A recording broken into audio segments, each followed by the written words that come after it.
Differential pairs can be set up two ways, and the manual route is straightforward. Open Board Setup and go to the Differential Pairs tab. Then click New Differential Pair. You'll be asked to pick two parallel signal nets, say USB D- as the first net and USB D+ as the second, and set the gap between them, typically a fraction of a millimeter, depending on your target impedance. Apply it, and the pair is locked in and ready to be routed as a matched set. Where it gets really convenient is letting Cooper handle the analysis for you.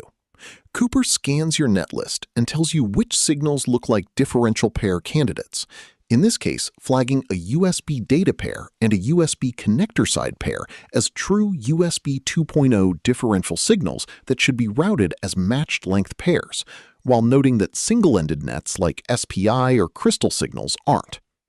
If pairs existed before and got removed, Cooper remembers the previous setup, so when you ask it to recreate them, it reapplies the same track width and gap it had on record and confirms once both pairs are back.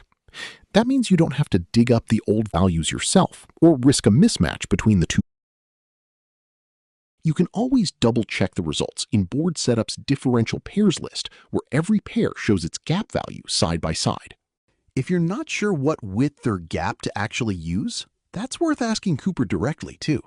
It won't just guess a number. It'll walk you through what actually drives it: your target differential impedance, the dielectric thickness and copper weight in your stack-up, and how those combine to set the trace geometry. For something like USB 2.0, it'll point you to the standard target impedance for that signal type, and if it needs your stack-up details, it'll ask first. That way, the number you get is calculated for your board, not a generic guess.